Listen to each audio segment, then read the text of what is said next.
The harsh crack of a hammer against wood echoed through the smoky saloon as Clara Finley Kane was thrust onto the auction block, her wrists bound with coarse rope that bit into her skin. June 1879 had brought nothing but heartache and humiliation to the 22-year-old woman who now stood trembling before a crowd of leering men, her honey-blonde hair falling across her tear-streaked face as her own husband, William Kane, stood smugly beside the auctioneer, already counting the money he'd soon collect. "Gentleman of Silver Creek, Nevada, what am I bid for this fine woman? Young, healthy, and skilled with needle and spoon," the auctioneer hollered, his voice carrying across the room. "Her husband's debts require immediate payment, and he's generously offered his wife to settle accounts." Clara's eyes, the color of summer storms, darted frantically across the crowd.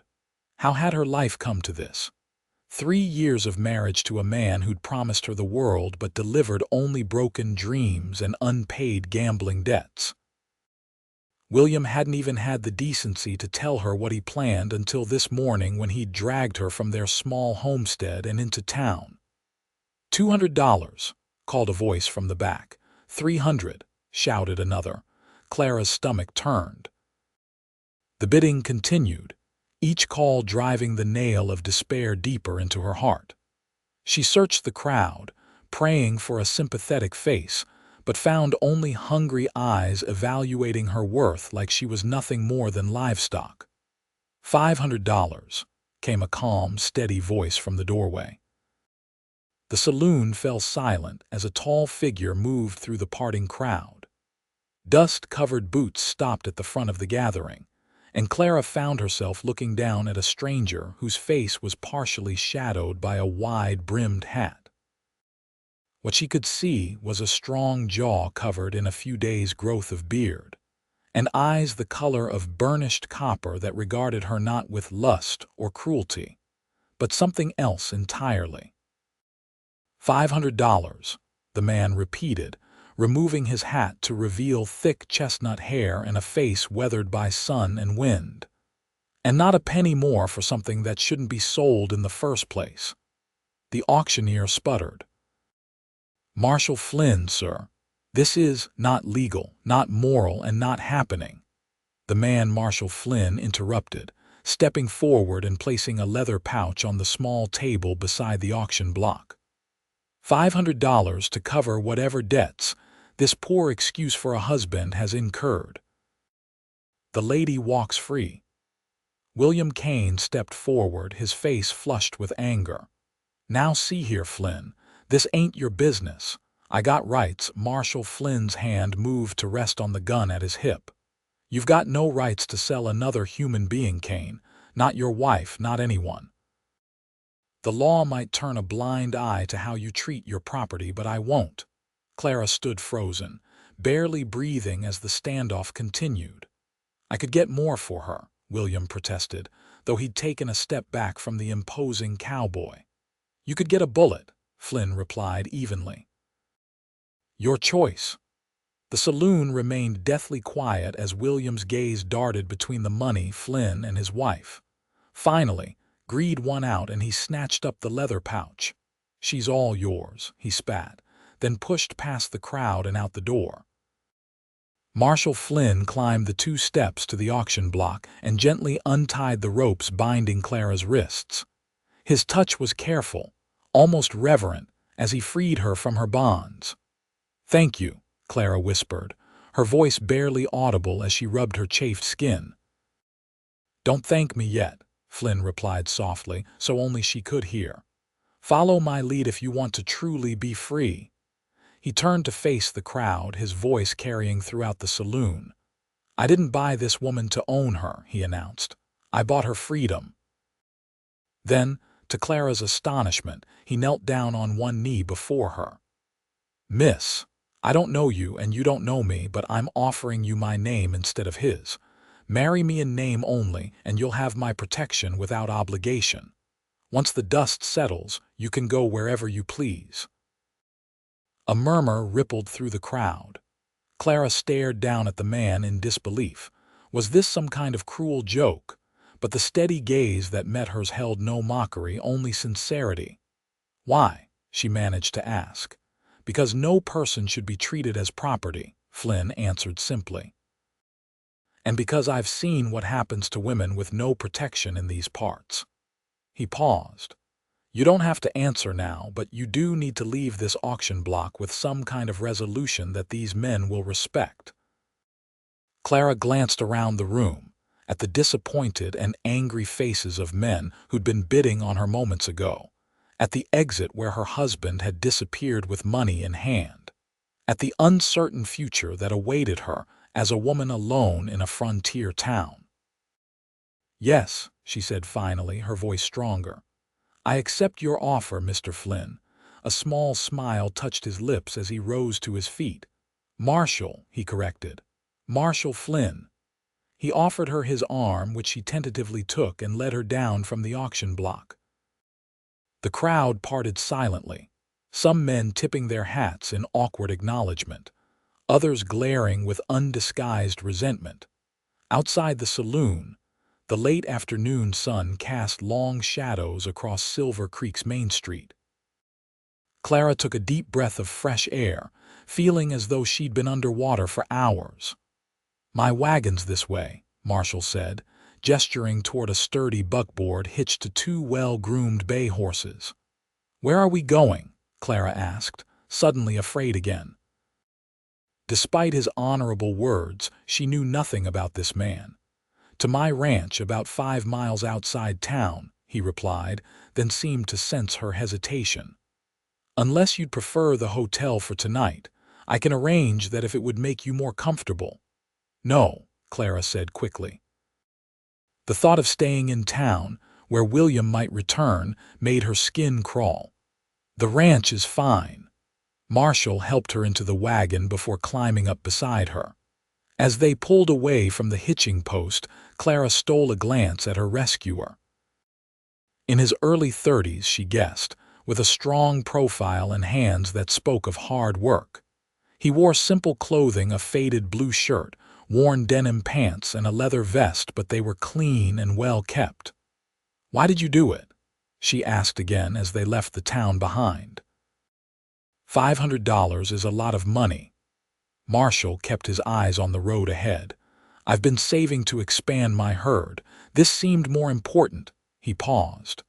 "I've seen men like your husband before. When they run out of things to sell, they sell what isn't theirs to begin with." Clara looked down at her hands. "We've been married 3 years. I knew he gambled, but I never thought." She couldn't finish the sentence. "Some men don't deserve the title," Marshall said, his voice hardening. Then, more gently, "I meant what I said back there. This arrangement is for your protection only. You'll have your own room, your own space. When you decide where you want to go, I'll help you get there." Clara nodded, not trusting herself to speak. The kindness of this stranger threatened to undo the rigid control she'd maintained through the entire humiliating ordeal. They traveled in silence for a while, the rhythmic clop of hooves and creak of wagon wheels the only sounds. The landscape opened up around them, rolling hills dotted with scrub, occasional stands of cottonwood trees marking the path of a creek, distant mountains purple against the horizon. "It's beautiful out here," Clara said finally. "That it is," Marshall agreed. "Been working this land for 8 years now. Started with nothing but a claim and 20 head of cattle." Pride tinged his voice. "Now I've got over 200 head and the best water rights in the county." "You've done well for yourself." "I've been fortunate," he corrected. "And I've worked hard, but plenty work hard and still lose everything." He glanced at her. "Like you nearly did today." Clara felt a flush of shame, though she knew none of it had been her fault. William wasn't always. She began, then stopped. "No, that's not true. He was. I just didn't want to see it." Marshall nodded but didn't press her for more. As the sun began to set, they crested a small rise and Marshall pulled the wagon to a stop. "There it is," he said, pointing ahead. "The Copper F." Below them stretched a neat ranch, a sturdy two-story house painted white with green trim, a large barn, several corrals and outbuildings. Smoke curled from the chimney and light glowed in the windows. "It's lovely," Clara said honestly. "Mrs. Ortiz will have supper waiting," Marshall said as he flicked the reins to get the horses moving again. "She helps out with the cooking and cleaning. Lives in town but stays over sometimes when there's extra work." The thought of another woman's presence eased some of Clara's nervousness. As they approached the ranch yard, a stocky man emerged from the barn, raising a hand in greeting. "That's Pedro Ortiz, Mrs. Ortiz's nephew," Marshall explained. "He's my foreman. Good man." Pedro approached as Marshall brought the wagon to a halt in front of the house. "Evening, boss," he called, then looked curiously at Clara. "Pedro, this is Miss Clara Kane.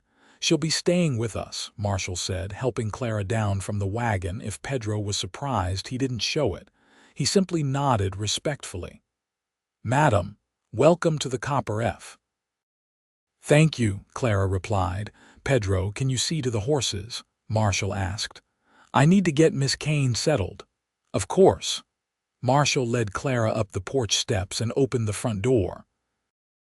The interior was surprisingly welcoming, polished wooden floors with woven rugs, sturdy furniture that spoke of comfort rather than ostentation, a large stone fireplace where flames danced merrily. From a doorway that presumably led to the kitchen came a plump, gray-haired woman wiping her hands on an apron. Her dark eyes widened at the sight of Clara. "Marshall Flynn, you bring home a lady guest and give me no warning," she exclaimed, her accent musical. "It was rather unexpected, Mrs. Ortiz," Marshall said with a small smile. "This is Miss Clara Kane. She'll be staying with us for a while." Mrs. Ortiz looked Clara up and down, taking in her simple dress, now dusty from travel, and the lingering marks on her wrists from the rope. Something passed across the older woman's face, understanding, perhaps, and her expression softened. "Welcome, Miss Kane. Supper is almost ready. You'll want to freshen up, I'm sure." She turned to Marshall. "The blue room is prepared. I changed the linens yesterday." "Thank you, Mrs. Ortiz. I'll show Miss Kane upstairs." Clara followed Marshall up a wide staircase to the second floor. He opened a door to reveal a charming bedroom with blue and white quilts on the bed, white curtains at the windows, and simple but elegant furnishings. "This will be your room," he said. "The washroom is through that door. There should be clean towels and everything you need." "It's very nice," Clara said, stepping into the room and feeling oddly like an intruder in this peaceful space. "Mr. Flynn, Marshall, please." "Marshall, I don't know how to thank you." "No need." He shifted slightly, seemingly uncomfortable with her gratitude. "There are some dresses in the wardrobe. They belonged to my sister when she visited last year. You're welcome to use anything you find until we can get your things from town." Clara swallowed hard. "I don't have many things worth retrieving." Marshall's expression darkened momentarily. "We'll get you whatever you need." He moved toward the door. "Take your time. Come down when you're ready." After he left, Clara sank onto the edge of the bed, the events of the day finally catching up with her. Tears welled in her eyes, and she buried her face in her hands, letting them flow freely for the first time. She cried for the girl she'd been, naive enough to marry William Kane, for the woman she'd become, bound and sold like chattel, and for the uncertain future that lay ahead. When the storm of tears subsided, she moved to the wash basin and splashed cool water on her face. In the small mirror above it, she hardly recognized herself, pale, eyes red-rimmed, hair tangled. Taking a deep breath, she set about making herself presentable. In the wardrobe, she found several dresses that, while a bit long, were otherwise close enough to her size. She chose a simple navy blue one and changed quickly, relieved to be out of the dress she'd been wearing during her humiliation. By the time she made her way downstairs, she felt somewhat restored, though a bone-deep weariness remained. She followed the sounds and smells to the kitchen, where Mrs. Ortiz was placing dishes on a round oak table. Marshall stood when Clara entered, and Pedro, who was already seated, quickly followed suit. "Please sit," Marshall said, indicating a chair. "Mrs. Ortiz has outdone herself as usual." "Flattery, Mrs." Ortiz sniffed, but she looked pleased as she set a platter of roast beef in the center of the table. The meal passed quietly at first, with only occasional comments about the food or ranch business. Clara ate little, her appetite diminished by the day's events, but the hot food and warm kitchen gradually began to soothe her frayed nerves. "Miss Kane," Pedro said eventually, "you're from Silver Creek originally?" "No," Clara replied. "I'm from Kansas originally. My family moved to Colorado when I was 16, and I met William there. We came to Nevada 2 years ago when he heard about opportunities in the mines." "The mines haven't produced much in recent years," Marshall observed. "Most who came for that have moved on." "William kept saying the next claim would be different," Clara said, a bitter note creeping into her voice. "He spent more time at the card tables than the mines, though." Mrs. Ortiz clicked her tongue disapprovingly. "Men and their gambling, nothing but trouble." After dinner, Pedro excused himself to check on the horses one last time before heading to the bunkhouse, and Mrs. Ortiz began clearing the table. When Clara rose to help, the older woman waved her away. "Not tonight, Nina. You rest.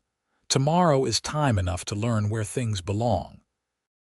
Marshall led Clara to a comfortable sitting room where a smaller fire burned in another fireplace.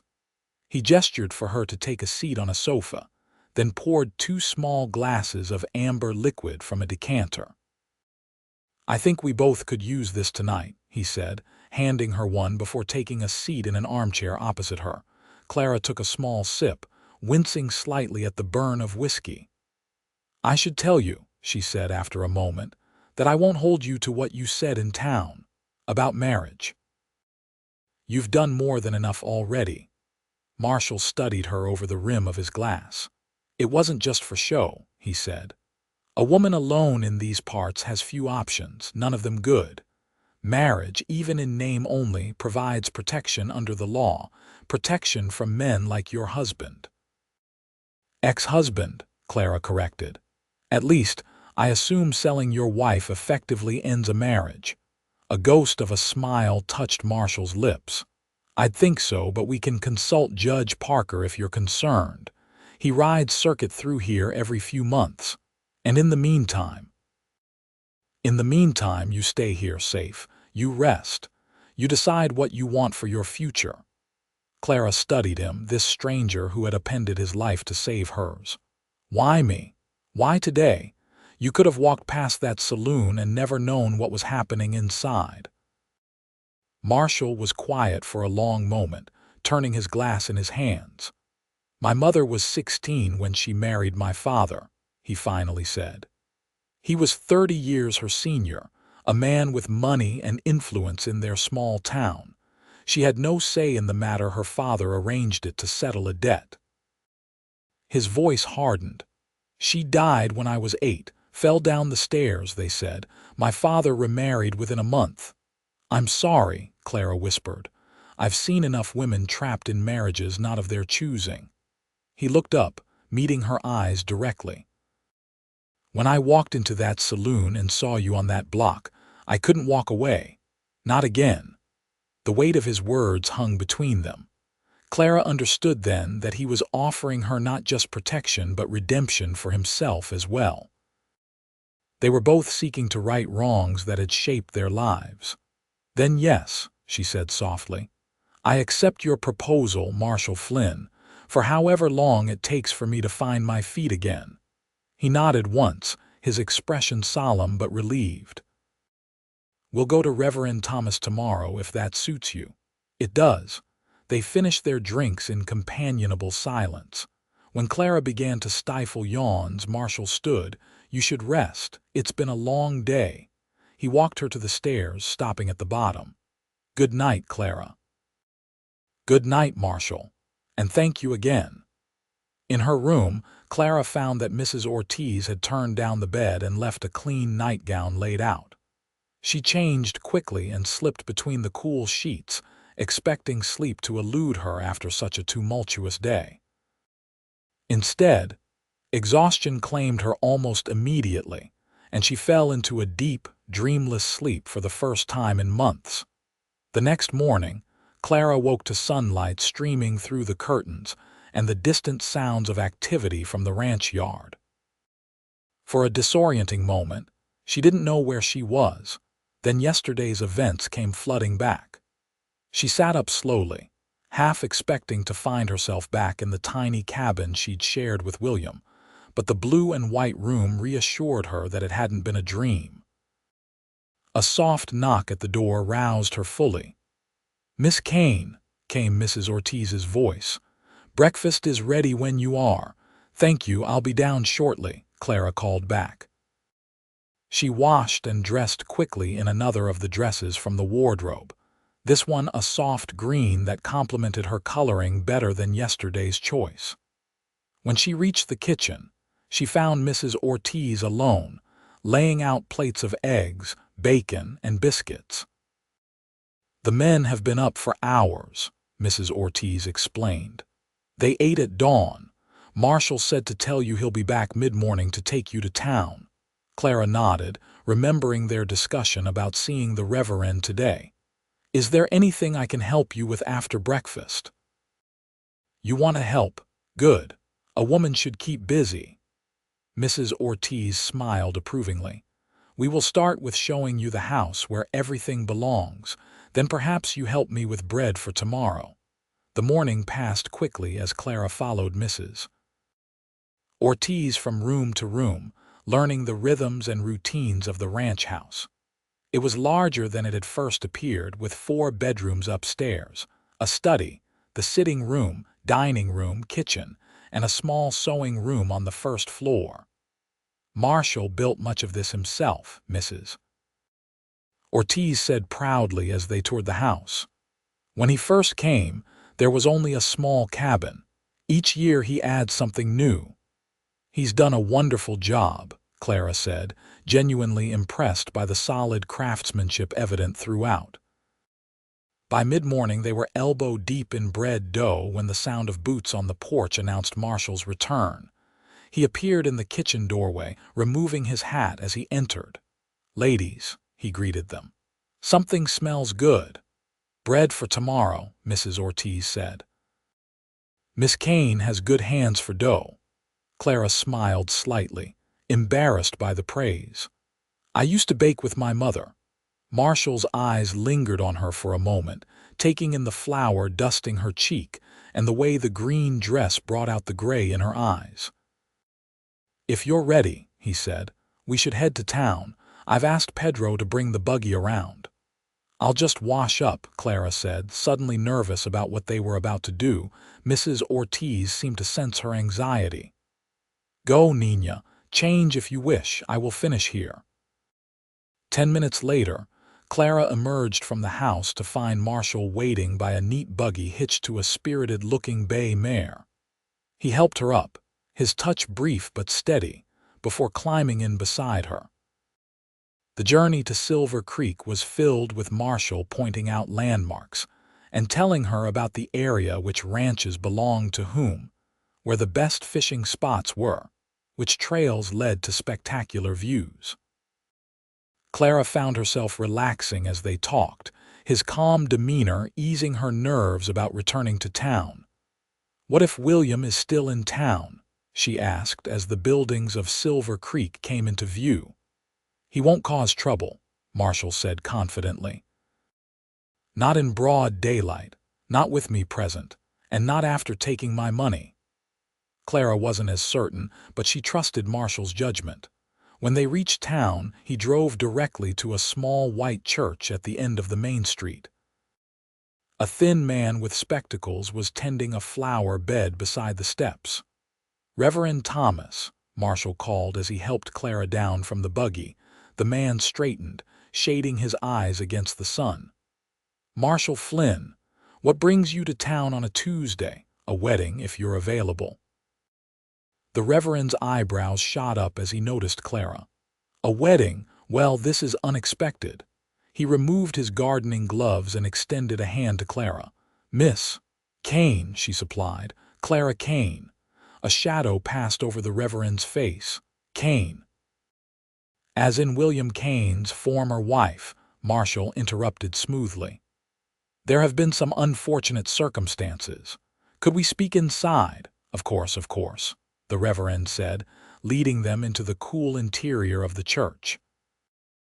Inside, Marshall explained the situation in simple terms: that William had attempted to sell Clara to pay his debts, that Marshall had intervened, and that they were now seeking marriage to ensure Clara's legal protection. He left out the more humiliating details, for which Clara was grateful. Reverend Thomas listened gravely, occasionally glancing at Clara with compassion. When Marshall finished, the Reverend removed his spectacles and polished them thoughtfully. "What you describe is not legal, of course. A husband cannot sell his wife, no matter his debts. But I'm afraid the law offers little practical protection for women in such situations." He replaced his spectacles. "Your solution is honorable, Marshall. As for the marriage, I would need to be certain that Miss Kane is entering into this arrangement of her own free will." "I am," Clara said firmly. "Marshall has been nothing but kind and respectful. This is my choice." The Reverend nodded, satisfied. "Then I see no reason to delay. Would you like witnesses?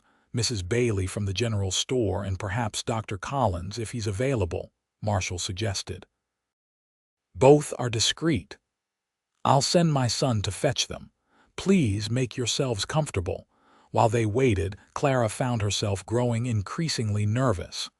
Marriage again, so soon after discovering the depths of William's betrayal. But she reminded herself that this was different, a marriage of convenience and protection, not one built on false promises and pretty lies. The witnesses arrived quickly, curious but tactful enough not to ask too many questions. Mrs. Bailey, a plump woman with kind eyes, gave Clara's hand a reassuring squeeze, and Dr. Collins, a distinguished older man with silver hair, nodded respectfully to both bride and groom. The ceremony itself was brief but proper. Clara spoke her vows in a clear voice, surprised at how steady she felt. When the Reverend pronounced them husband and wife, Marshall gently took her hand and slipped a simple gold band onto her finger. She looked at it in surprise. She hadn't expected him to have a ring. "It was my mother's," he said quietly. "I thought you should have something to show for today." The gesture touched her deeply. "Thank you," she whispered. After signing the registry and accepting congratulations from their witnesses, they stepped out into the bright sunlight as Mr. and Mrs. Flynn. Clara felt oddly changed by the brief ceremony, not transformed as she had felt after her first wedding, giddy with false hopes, but steadied somehow, as if the ground beneath her feet had finally stopped shifting. "Is there anything you need while we're in town?" Marshall asked as he helped her back into the buggy. Clara hesitated. "I should collect my things from the cabin, if William's gone." Marshall nodded. "We'll drive by. If it looks safe, I'll go in with you." The small cabin where Clara had spent the last 2 years of her life sat at the edge of town, its weathered boards and sagging porch even more depressing than she remembered. No smoke rose from the chimney, and William's horse wasn't in the small corral beside it. "Wait here," Marshall said, climbing down from the buggy. He approached the cabin cautiously, hand resting near his gun, and peered through the front window before trying the door. Finding it unlocked, he disappeared inside, emerging a few minutes later. "It's empty," he called. "Looks like he cleared out." Relief flooded through Clara as she joined Marshall on the porch. Inside, the cabin was a mess, drawers pulled out, items strewn about. William had obviously packed in a hurry, taking anything of value. "He didn't leave much," she said, surveying the scene. "Take whatever's yours," Marshall suggested. "We can replace the rest."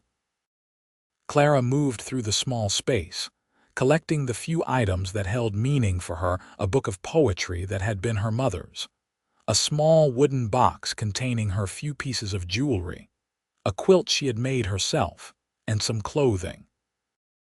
Everything fit into one trunk, a testament to how little she had to show for her years with William. As she closed the trunk, she noticed something glinting under the edge of the bed. Reaching down, she retrieved a small framed photograph, her wedding portrait with William. She stared at it for a long moment, at her younger self's hopeful smile and William's handsome, deceptive face. "Ready?" Marshall asked from the doorway. Clara nodded, slipping the photograph into the trunk before closing it, not as a keepsake but as a reminder of promises not to be trusted. Marshall loaded the trunk into the buggy, and they left the cabin behind without Clara looking back. As they drove through town, several people watched them pass, news of the unusual wedding having spread quickly. Clara kept her head high, Marshall's steady presence beside her giving her courage. They had just reached the outskirts of town when a figure on horseback appeared on the road ahead, riding toward them. Clara's breath caught as she recognized William, and she felt Marshall tense beside her. William pulled his horse to a stop in the middle of the road, forcing Marshall to halt the buggy. His face was flushed, his clothes rumpled, and Clara could tell he'd been drinking despite the early hour. Well, William drawled, his eyes fixed on Clara. "If it ain't the new Mrs. Flynn." That didn't take long. "Move aside, Kane," Marshall said evenly. "We've got nothing to discuss with you." William ignored him, leaning forward in his saddle. "Did you tell your new husband about your shortcomings, Clara? How you couldn't even give me a child after 3 years of trying?" The cruel words struck Clara like a physical blow. She'd suffered 2 miscarriages during their marriage, losses that had devastated her, while William had shown only disappointment and anger. "That's enough," Marshall said sharply, reaching for his gun. William held up his hands in mock surrender. "No need for that, Flynn. I'm just offering my congratulations." His smile was ugly. "And my condolences. $500 was too much to pay for damaged goods." Before Marshall could respond, Clara laid a hand on his arm. "He's not worth it," she said, loud enough for William to hear. "And I'm not his to insult anymore." Something in her calm defiance seemed to infuriate William more than anger would have. His face darkened, and he spat on the ground beside the buggy. "You're welcome to her, Flynn. I'm headed to California anyway. Got a fresh steak from a generous friend." He patted his pocket, where the bulge of Marshall's money was visible. "Then I suggest you get started," Marshall said coldly. "The sooner you're gone from Nevada, the better for everyone." William's eyes narrowed, but something in Marshall's stance, or perhaps the knowledge that he was now outnumbered as other travelers had stopped to watch the confrontation, made him think better of further trouble. With a final contemptuous look at Clara, he wheeled his horse around and galloped away, leaving a cloud of dust in his wake. Clara let out a breath she hadn't realized she was holding. "I'm sorry about that." "Don't apologize for him," Marshall said, his voice still tight with anger. "Are you all right?" She nodded, though William's words about her shortcomings had reopened old wounds. As Marshall urged the horse forward again, she stared at the road ahead, wondering if she would ever truly be free of William Kane's cruelty. The ride back to the ranch was quiet, both lost in their thoughts. When they arrived, Pedro met them in the yard, his expression concerned. "Everything go all right in town, boss?" he asked, eyeing Clara's subdued demeanor. "Fine, Pedro." We had a run-in with William Kane on the way out, but he's leaving for California, it seems. Pedro nodded, relief evident on his face. Good riddance. I'll take the trunk to Mrs. Flynn's room. The use of her new name startled Clara, Mrs. Flynn, not Kane anymore. The change felt significant, a severing of ties with her past. Mrs. Ortiz greeted them with a special dinner to celebrate their wedding: roast chicken, fresh vegetables from her garden, and a small cake decorated with wild berries. She'd even convinced Pedro and 2 other ranch hands to join them, turning the meal into a proper celebration. Throughout the evening, Clara found herself watching Marshall as he interacted with his employees. He was a good man. She realized, fair, respectful, and genuinely concerned for those under his care. The ranch hands clearly respected him, and Mrs. Ortiz treated him with the fond exasperation of a surrogate mother. After dinner, Marshall disappeared briefly, returning with a small package wrapped in brown paper. "A wedding gift," he said, placing it in Clara's hands. "It's nothing elaborate." Clara unwrapped it carefully to find a beautiful leather-bound journal and a fine fountain pen. "It's perfect," she said, genuinely touched by the thoughtful gift. "Thank you." "I thought you might want to write down your thoughts," Marshall explained. "Sometimes it helps to make sense of things." Later that night, alone in her room, Clara opened the journal and began to write. She poured out everything: her failed marriage to William, the humiliation of being sold, her rescue by Marshall, and her uncertain future. By the time she finished, tears had smudged some of the ink, but she felt lighter, as if some of the poison of the past had been drawn out. Days at the Copper F fell into a pleasant rhythm.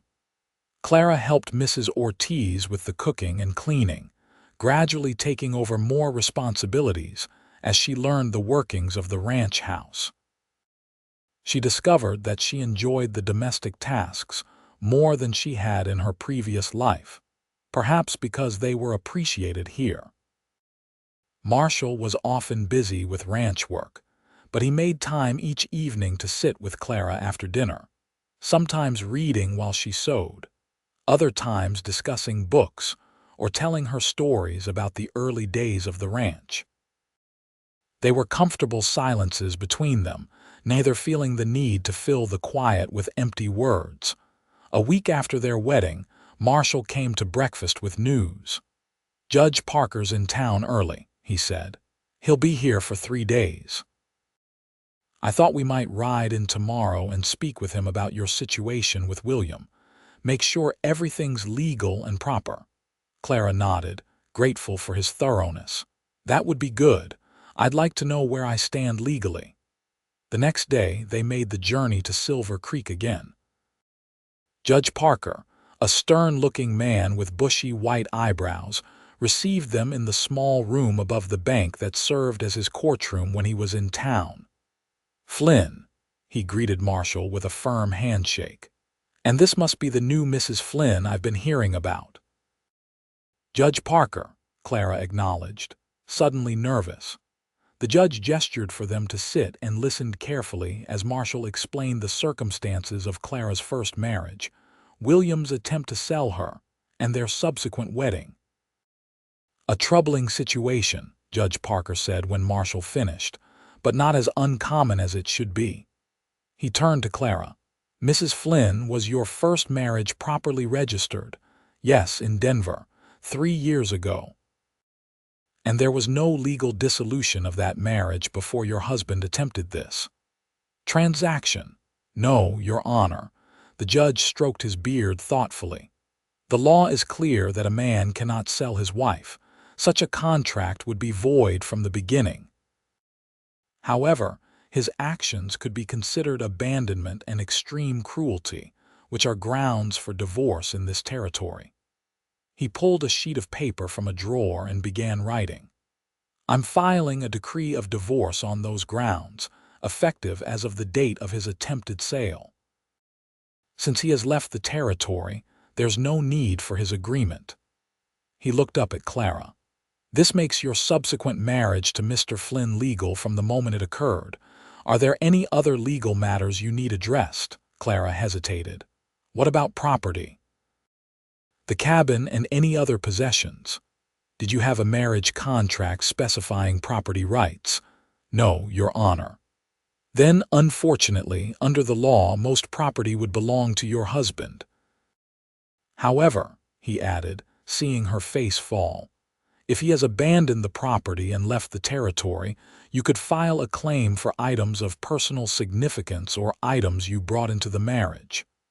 Clara nodded, thinking of the few possessions she'd already retrieved. That won't be necessary. I have what matters to me. Judge Parker signed the divorce decree with a flourish and handed it to Clara. This makes everything official. Keep it safe. He looked between them. Now, is there anything else I can do for the two of you? Marshall cleared his throat. Actually, there is. I'd like to file paperwork ensuring that in the event of my death, the copper F and all my possessions pass to Clara. Clara turned to him in surprise. Marshall, that's not necessary. It is, he interrupted gently. You're my wife now, regardless of the circumstances. I want to make sure you're provided for, whatever happens. Judge Parker nodded approvingly. A wise precaution. I'll draw up the documents today. You can sign them before you leave town. As they left the judge's office, Clara felt a weight lift from her shoulders. Legally free of William, with her marriage to Marshall officially recognized, she could finally begin to look forward instead of back. Thank you, she said as they walked toward the general store where Marshall had business, for thinking of the inheritance. Though I hope it's a very long time before that becomes relevant. Marshall smiled slightly. As do I, but ranch life can be unpredictable. I want to make sure you're never in a vulnerable position again. At the general store, Mrs. Bailey greeted them warmly, offering her congratulations again. While Marshall discussed an order for supplies, Clara browsed the shelves, lingering over fabric and sewing notions. Anything catch your eye? Marshall asked when he joined her. This calico would make nice curtains for the kitchen, Clara said, touching a bolt of cheerful yellow fabric with tiny blue flowers. Get it, Marshall encouraged. And anything else you'd like to make the house more yours. With his encouragement, Clara selected not only the fabric but also yarn for knitting, seeds for a kitchen garden, and a cookbook filled with recipes she was eager to try. By the time they left the store, their purchases filled a crate that Marshall loaded into the buggy. One more stop, he said, helping her up. The blacksmith has something for us. At the blacksmith shop, a burly man named Hank greeted them with a grin. Right on time, Flynn. It's all ready. He disappeared into the back of the shop, returning with a large object covered by a cloth. A wedding gift from me and the boys at the ranch, Marshall explained as Hank removed the cloth to reveal a beautiful iron headboard, its scrollwork forming a pattern of copper-colored leaves and vines. Marshall, it's beautiful, Clara breathed, running her fingers over the intricate metalwork. Figured a proper marriage deserved a proper marriage bed, Hank said with a wink. I'll have it delivered tomorrow. Clara felt her cheeks flush. Until now, she and Marshall had maintained separate bedrooms, honoring his promise that their marriage would be in name only. This gift suggested a shift in their arrangement, or at least in how others perceived it. Marshall, noticing her discomfort, spoke quietly. It's just a headboard, Clara, for your room if you like it. Nothing changes unless you want it to. His sensitivity to her feelings touched her deeply. It's perfect, she said. Thank you for thinking of it. The headboard was delivered the next day, and with Pedro's help, Marshall installed it in Clara's room, replacing the simple wooden one that had been there. The room was transformed by the elegant piece, and by the new curtains Clara had sewn from her calico fabric. It feels like home now, she said as they stood admiring the completed room. Marshall glanced at her, a question in his eyes. "Are you happy here, Clara?" "I am," she answered honestly. "Happier than I've been in a very long time." His smile was warm, reaching his copper-colored eyes. "Good. That's all I want." As spring gave way to summer, life on the Copper F settled into a pleasant routine. Clara's kitchen garden flourished, providing fresh vegetables for their table. She learned to make cheese from Mrs. Ortiz, began brewing her own root beer, and even helped deliver a foal when one of the mares went into labor unexpectedly. Marshall taught her to ride properly. William had never bothered and gifted her with a gentle mare named Daisy. Soon they were taking regular rides around the property, Marshall pointing out landmarks and explaining his plans for the ranch's future. During these excursions, Clara began to see the land through his eyes not just as property, but as a living, breathing entity with needs and gifts of its own. She came to love the changing light on the distant mountains, the way the wind rippled through the tall grass, the secret places where wildflowers bloomed in profusion. One warm evening in late July, they rode to a high point overlooking the ranch. The setting sun painted the sky in shades of gold and crimson, casting a magical light over the landscape below. "This is my favorite spot on the whole ranch," Marshall said as they dismounted. "I come here to think, to plan, to remember what matters." Clara understood why. From here, the Copper F looked like a perfect miniature: the white house with its green trim, the red barn, the corrals where cattle and horses created moving patterns across the land. Beyond lay Silver Creek, then the mountains, purple and mysterious in the distance. "It's beautiful," she said softly. Marshall was watching her, not the view. "Yes, it is." Something in his voice made Clara turn. The way he was looking at her sent a warmth spreading through her chest. Over the past months, she'd come to admire and respect her rescuer-turned-husband, but the feelings growing within her went beyond gratitude or friendship. She'd been afraid to examine them too closely, fearful of disrupting the peaceful life they'd built. "Clara," Marshall said, stepping closer, "I need to ask you something." Her heart quickened. "What is it? Are you still planning to leave when you've found your feet again?" The question caught her by surprise. In the early days of their arrangement, she'd thought often about where she might go, what she might do when she felt strong enough to make her own way. But those thoughts had gradually faded, replaced by contentment with her present life. "I haven't been thinking about leaving at all," she admitted. "Does that bother you?" Relief washed over his face.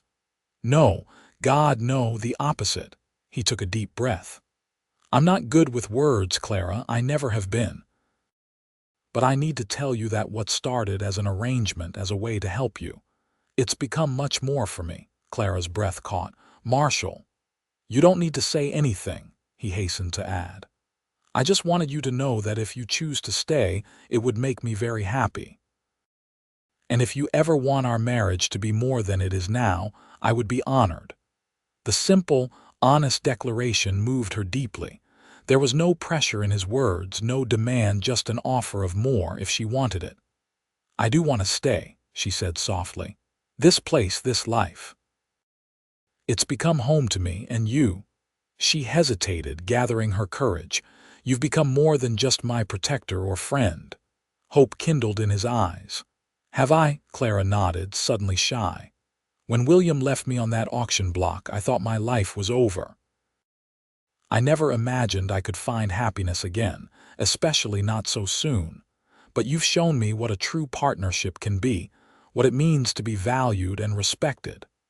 Marshall moved closer, gently taking her hands in his. "You deserve all of that and more, Clara Flynn." The sound of her new name on his lips made her smile. "My mother used to say that some things happen for a reason, even the painful ones. I didn't believe her then, but now I think she might have been right." "If she was," Marshall said, his voice husky with emotion, Then I'm grateful for whatever path led you to Silver Creek that day, however difficult it was. Clara looked up at him, this man who had saved her in more ways than one. I think I might be falling in love with you, Marshall Flynn. His smile was brighter than the sunset behind them. I know I've already fallen in love with you, Clara Flynn. Slowly, giving her time to pull away if she wished, he lowered his head until his lips met hers in a tender kiss. Unlike the demanding kisses she'd known before, this one asked rather than took, offered rather than claimed. When they parted, Clara felt tears gathering in her eyes, not of sorrow, but of a joy so complete it overwhelmed her. "Does this mean," Marshall asked, his forehead resting against hers, "that I might move my things to our room tonight?" Clara laughed softly. "Yes, I think that beautiful headboard has been waiting for us both."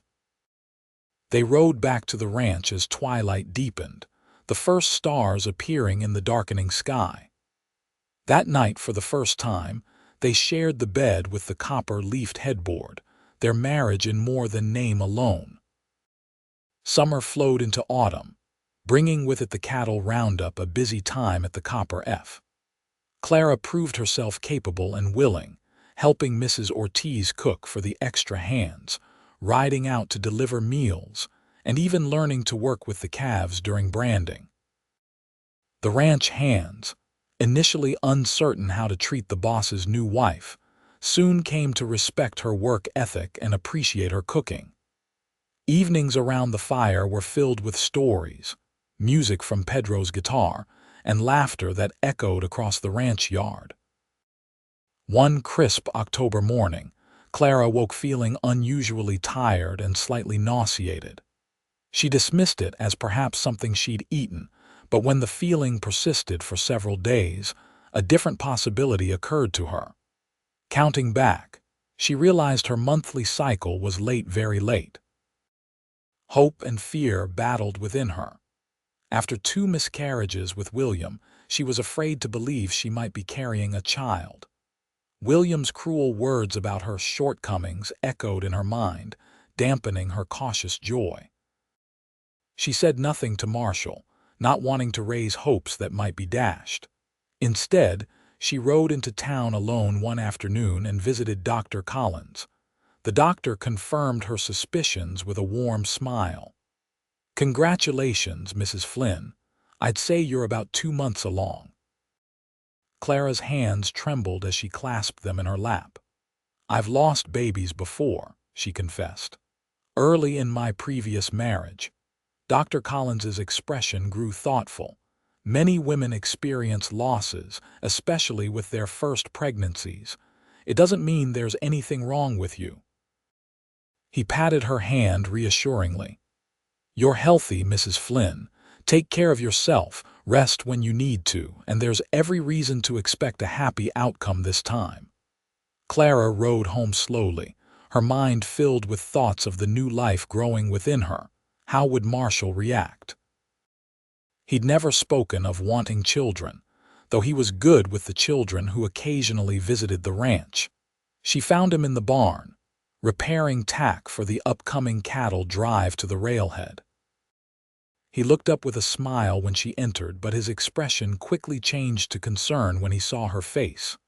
"Clara, what's wrong? Are you ill?" She shook her head, suddenly finding it hard to speak past the lump in her throat. "No, I'm not ill. Marshall, I'm going to have a baby." For a moment he stared at her in shock.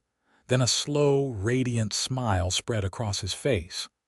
"A baby? We're going to have a baby," Clara nodded, tears spilling down her cheeks. "Dr. Collins says I'm about 2 months along, but Marshall, I've lost babies before.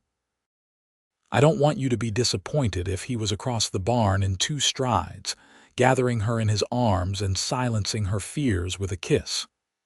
"No talk of disappointment," he said firmly when they parted. "Only joy for today and hope for tomorrow. Whatever happens, Clara, we'll face it together." His unquestioning support broke the last of her reserves, and she buried her face against his chest, crying tears of relief and happiness. "I was so afraid to tell you." Afraid? Why? William always said it was my fault we didn't have children. He made me feel broken. Marshall's arms tightened around her. There's nothing broken about you, Clara Flynn. Nothing at all. He pulled back slightly to look into her eyes. And I already know you'll be a wonderful mother. That night, Marshall made a special announcement at dinner, sharing their news with Mrs. Ortiz and Pedro. Mrs. Ortiz immediately burst into tears of joy, crossed herself, and began listing all the special foods she would prepare to keep Clara and the baby healthy. Pedro offered congratulations with a wide grin, then disappeared to the bunkhouse, returning with a bottle of fine whiskey he'd been saving for a special occasion. The next months passed in a blur of preparation. Marshall converted the room next to theirs into a nursery, crafting a cradle from cherry wood with the same leaf pattern as their headboard. Clara sewed tiny garments, quilted a blanket, and continued her work around the ranch, though she allowed Marshall to pamper her more than she might have otherwise. As her body changed, growing round with their child, Clara found a new confidence. This pregnancy felt different from the beginning, stronger, more certain. She glowed with health and happiness, a stark contrast to the frightened woman who had stood on an auction block less than a year before. Winter settled over the Copper F, bringing snow that transformed the landscape into a glittering wonderland. Christmas was a festive affair, with Mrs. Ortiz cooking traditional dishes from her homeland, Pedro and the ranch hands singing carols around a massive fir tree Marshall had cut down, and an exchange of thoughtful gifts. Marshall's gift to Clara was a silver locket containing miniature portraits of them both. For our child to carry both of us close to their heart, he explained as he fastened it around her neck. Clara's gift to him was a hand-knitted sweater in a deep blue that matched his eyes, and a set of tiny booties that made him laugh and blink suspiciously bright eyes. As January turned to February, Clara's time grew near. Dr. Collins began making weekly visits to the ranch, pronouncing everything progressing normally. Marshall became increasingly attentive, rearranging his work schedule to be near the house, jumping at every sound Clara made. "You're going to wear yourself out before the baby even arrives," she teased him one evening as he insisted on bringing her tea, plumping her pillows, and stoking the fire all within the span of 5 minutes. "I just want everything to be perfect for you both," he said, settling beside her on the sofa. "It already is." She took his hand and placed it on her rounded belly where their child was performing what felt like acrobatics. "Feel that? He's strong like his father." Marshall smiled at the movement beneath his palm. "She's spirited, like her mother." They had chosen not to predict whether their child would be a boy or girl, preferring to be surprised. Names had been discussed and decided Michael for a boy, after Marshall's grandfather, or Faith for a girl, symbolizing what had brought them through their challenges. The night of February 12th, 1880, Clara woke to a sharp pain that took her breath away. She lay still for a moment, waiting, and soon felt another. Marshall stirred beside her, instantly alert to her tension. "Is it time?" he asked, already reaching for his clothes. Clara nodded, both excited and apprehensive. "I think so. Send Pedro for Dr. Collins." The next hours passed in a blur of pain and determination. Mrs. Ortiz arrived with the dawn, bringing her experience as a midwife to complement Dr. Collins's medical knowledge. Marshall refused to leave Clara's side, wiping her brow, holding her hands, and murmuring encouragement as she worked to bring their child into the world. Just as the winter sun reached its zenith, casting golden light through the bedroom window, Clara gave a final push, and their son entered the world with a lusty cry that seemed to fill the entire house. "A boy," Dr. Collins announced, placing the squalling infant on Clara's chest. A fine, healthy boy. Clara gazed down at the tiny red face, overcome with love so profound it left her breathless. "Michael," she whispered. "Michael Flynn." Marshall leaned close, one arm around Clara, one hand gently touching his son's downy head. "He's perfect," he said, his voice thick with emotion. "You're both perfect." In that moment, as the three of them huddled together in the sunlit bedroom, Clara felt the last shadows of her past life dissolve completely. This was her family now, a husband who had rescued her in every way that mattered, a son who represented their future, and a home built on respect, partnership, and love. Spring came early that year, as if nature itself was celebrating new beginnings. By March, tiny green shoots were pushing through the soil in Clara's garden, and the first wildflowers were appearing on the hillsides. Michael thrived, growing stronger each day, his eyes gradually changing from newborn blue to a warm copper that matched his father's. One afternoon in late April, Clara sat on the porch with Michael sleeping in her arms, enjoying the mild weather and watching Marshall work with a young horse in the corral. Pedro approached from the direction of town, waving a letter. "Mail from Judge Parker," he called to Marshall. "Says it's important." Marshall secured the horse and came to join Clara on the porch, taking the letter with a puzzled expression. He broke the seal and scanned the contents quickly, his face growing serious. "What is it?" Clara asked, suddenly worried. "William Kane is dead," Marshall said, looking up from the letter. "Shot in a card game in Sacramento 2 weeks ago." Clara felt a strange hollowness at the news. Once this man had been the center of her world. Now he was a distant memory, unconnected to her present happiness. "The judge says there's a matter of inheritance," Marshall continued. "Apparently William struck gold after all, a small but profitable claim. With no other family, you're his legal heir." "I don't want anything from him," Clara said immediately. Marshall sat beside her, taking her free hand. "I understand, but maybe this isn't about William anymore. Maybe it's about Michael and his future." Clara looked down at their sleeping son, considering Marshall's words. The money that had once been tainted by association with William could be transformed into something positive, an education for Michael, perhaps, or security for his future. "You're right," she said finally. "We'll accept it for Michael's sake. A good thing can come from this after all." Marshall smiled, leaning over to kiss her forehead. "You never cease to amaze me, Clara Flynn." Summer brought cattle drives, hay harvests, and Michael's baptism in the small church in Silver Creek. The inheritance from William proved substantial enough to allow Marshall to expand the copper FTKS operations, purchasing additional breeding stock and hiring 2 more permanent hands.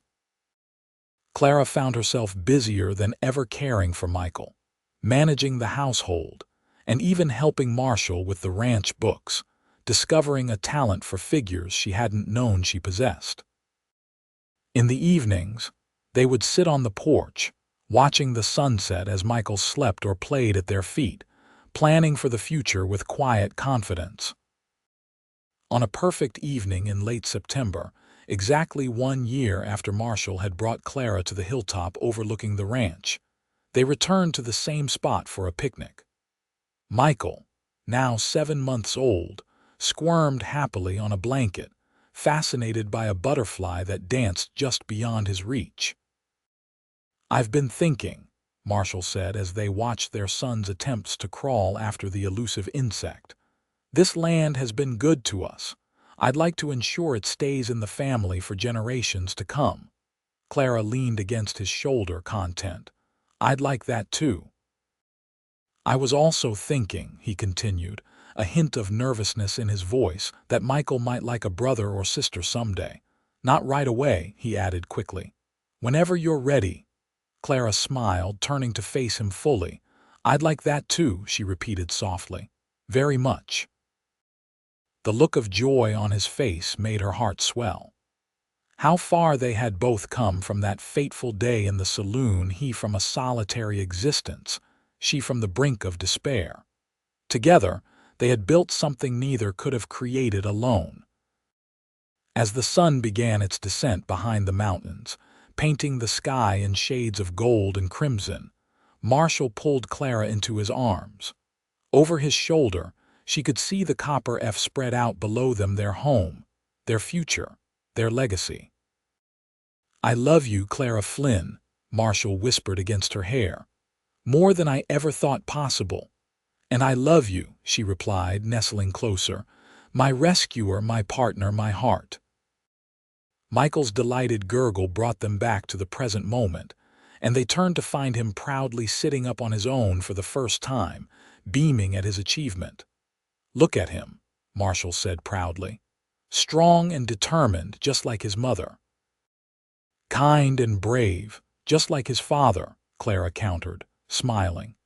As the three of them sat together on the hilltop, silhouetted against the sunset, Clara felt a sense of completion. The road that had led her here had been painful at times, strewn with obstacles and heartbreak, but it had ultimately brought her to where she was meant to be. Her husband had sold her to pay his debts, but a cowboy had bought her freedom and offered his name instead. And in doing so, he had given her not just a new name but a new life, one filled with love, respect, and possibilities as boundless as the western sky above them. 2 years later, the Copper F was thriving. Marshall's careful management and the additional investment from William's gold claim had transformed it into one of the most prosperous ranches in the territory. The main house had been expanded to include a proper office for Marshall and a sunlit sewing room for Clara, who had developed a small but profitable sideline creating fine embroidery for ladies in Silver Creek and beyond. Michael, now a sturdy toddler with his father's copper eyes and his mother's honey blonde hair, ran everywhere, chattering constantly and showing an early affinity for horses that made Marshall beam with pride. And in a cradle near Clara's sewing table, 2-month-old Faith slept peacefully, her arrival the previous spring having completed their family circle. Life wasn't without its challenges. Drought threatened one season, rustlers another, but the foundation Marshall and Clara had built proved strong enough to weather any storm. Their partnership, begun in the most unusual circumstances, had grown into a love story that people in Silver Creek still talked about with wonder and admiration. On quiet evenings when the children were asleep and the ranch was settled for the night, Clara would sometimes take out her journal, the one Marshall had given her as a wedding gift, and read her earliest entries. The fear and uncertainty of those first days seemed distant now, belonging to another woman entirely. On the last page, she had written words that summed up the journey from that auction block to the present day. "I came to Marshall with nothing but the clothes on my back and a heart full of bruises. He gave me shelter without condition, respect without reservation, and eventually, love without limit. What began as rescue became redemption for us both. Now, watching our children grow beneath these western skies, I understand that sometimes the end of one story is merely the beginning of a better one. And ours, I believe, will be told for generations to come." Marshall entered the room quietly, pausing to look at his wife in the lamplight. "What are you writing?" he asked, coming to stand behind her chair, his hands resting gently on her shoulders. Clara closed the journal with a smile. "Just remembering how we began." "And looking forward to where we're going?" he asked, bending to kiss the top of her head. "Always," she replied, reaching up to cover his hand with hers. "Always." Outside their window, the moon rose over the Copper F, its silver light blessing the land that had given them so much. Inside, surrounded by the family they had created together, Marshall and Clara Flynn found the peace that comes from being exactly where you are meant to be, with exactly whom you are meant to be with. Their story, born in desperation but nurtured in hope, had blossomed into a legacy of love that would endure long after they were gone, a testament to the healing power of respect, the strength found in partnership, and the freedom that comes with being truly, completely loved.